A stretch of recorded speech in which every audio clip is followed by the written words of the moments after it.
Hello class, आज हम अपने सेकंड चैप्टर बाल गोविंद भगत के प्रश्न उत्तर पे विचार विमर्श करेंगे। तो आप सबसे पहले अपनी बुक्स जो हैं वो खोल लीजिए और हम सबसे पहले बात करते हैं पहले क्वेश्चन की। पहला क्वेश्चन है, खेती बाड़ी से जुड़े गृहस्थ बाल गोविंद भगत अपनी किन चारित्रिक विशेषताओं के कारण साधु कहलाते थे?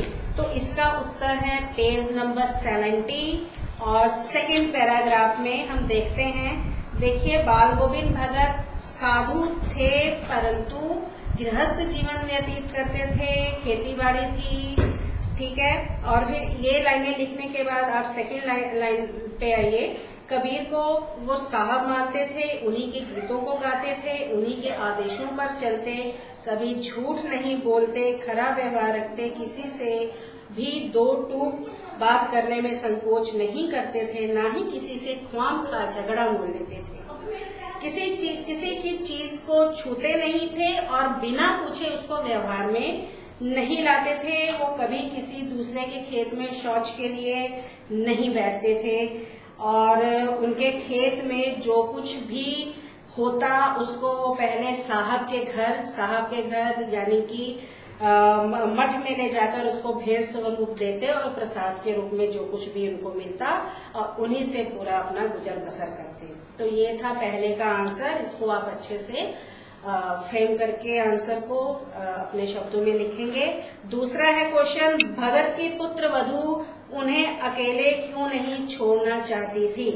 तो आप सबको पता है कि बाल गोविंद भगत जी का इकलौता पुत्र जो था उसकी मृत्यु होने के बाद आपने कहानी में पढ़ा कि जो है बाल गोविंद भगत अपनी पुत्र वधू से कहते हैं कि अब वो दूसरी शादी कर ले। तो उनकी जो बहू है उनसे साफ मना करती है। तो इसके आंसर के लिए आप आ जाइए पेज नंबर 73 पे। पेज नंबर 73 के सेकंड पैराग्राफ पे आइए कि भगत की पुत्र वधू उसे बुढ़ापे में अकेले इसलिए नहीं छोड़ना चाहती थी कि बुढ़ापे में उनके लिए भोजन कौन बनाएगा, उनके बीमार पड़ने पर उन्हें दवा कौन देगा। तो ये कारण थे, इसलिए उनकी पुत्र वधू ने छोड़ना नहीं चाहती थी। प्रश्न नंबर 3 है, भगत ने अपने बेटे की मृत्यु पर अपनी भावनाएं किस तरह व्यक्त की? तो इसका उत्तर जानने के लिए आपको पेज नंबर 72 के थर्ड पैराग्राफ में आना होगा। थर्ड पैराग्राफ के अंतिम लाइनों में आइए। यहाँ आपको मिलेगा कि बेटे को आंगन में एक चटाई पर लेटाकर एक सफेद कपड़े से ढांक रखा था। वह कुछ फूल तो हमेशा ही रोपते रहते, उन फूलों में से कुछ तोड़कर उस पर बिखरा दिए और उसके साथ तुलसी दल भी। सिराने एक चिराग जला दिया और उसके सामने जमीन पर ही आसन जमाकर गीत गा रहे थे।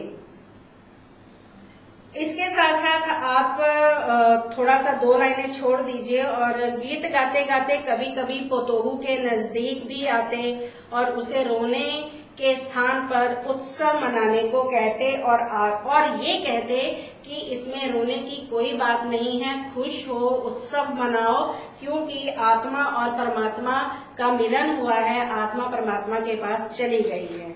हमारा नेक्स्ट क्वेश्चन है फोर्थ है, भगत के व्यक्तित्व और उनकी वेशभूषा का अपने शब्दों में चित्र प्रस्तुत कीजिए। तो इसका आंसर आपको मिल सकता है पेज नंबर 70 यानी पाठ के स्टार्टिंग के ही फर्स्ट पैराग्राफ में कि बाल गोविंद भगत क्या थे? एक संत स्वभाव के व्यक्ति थे, जो मिला उसी में ही संतुष्ट रहते थे। तो उनका जो कद था वो गोरे जो है मंझोले कद के थे, गोरे चिट्टे आदमी थे।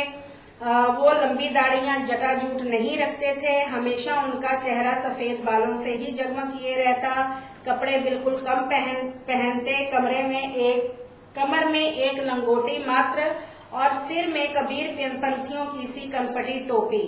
जब जाड़ा आता एक काली कमली ऊपर से ओढ़े रहते, मस्तक पर हमेशा चमकता हुआ रामनंदी चंदन का टीका जो नाक के एक छोर से होकर जाता था। तो ये है आपका चौथे प्रश्न का उत्तर, आपको यहाँ से मिल जाएगा। बस आपको शब्दों से उन्हें जो है फ्रेम करना है। आगे है हमारा फिफ्थ जो क्वेश्चन है, बाल गोविंद भगत की दिनचर्या लोगों के अचरज का कारण क्यों थी। तो देखिए ये मैं थोड़ा आपको बोल दे रही हूँ कि बाल गोविंद भगत की दिनचर्या लोगों को हैरान कर देती थी। वे खरे व्यवहार के थे। वे रोज चाहे सर्दी हो चाहे गर्मी भोर में उठकर 2 मील दूर स्थित नदी में स्नान करते थे। सॉरी। वापसी पर वे गांव के बाहर स्थित पोखर के किनारे प्रभु भक्ति के गीत टेरा करते थे। उनके इन प्रभाती गानों को सुनकर लोग हैरान हो जाते थे। तो ये था लोगों की हैरानी का कारण। अब है प्रश्न नंबर 6 कि पाठ के आधार पर बाल गोविंद भगत के मधुर गायन की विशेषताएं लिखी है। तो इसके आंसर के लिए आपको आना पड़ेगा पेज नंबर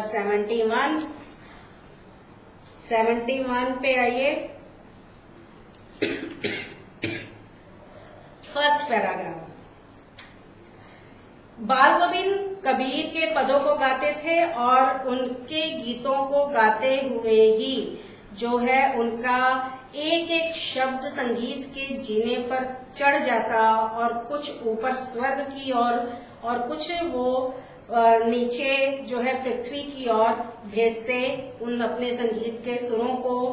पृथ्वी की जो मिट्टी पर खड़े लोगों के कानों की और भी पृथ्वी में जो मिट्टी पर खड़े लोग हैं, पृथ्वी की मिट्टी पर खड़े लोग हैं, तो कुछ को वहां कबीर के जो गीत वो गाते थे उनके सुरों को भेजते थे और खुद को वो आसमान पे जो है स्वर्ग की ओर भेजते थे। फिर है इसमें आगे लाइन देखिए, बच्चे खेलते हुए झूम उठते, मेर पर खड़ी औरतों के होंठ कांप उठते थे, वे गुनगुनाने लगती थी, हलवाओं के पैर भी ताल से उठने लगते थे, रोपनी करने वालों की अंगुलियां अजीब क्रम से चलने लगती थीं।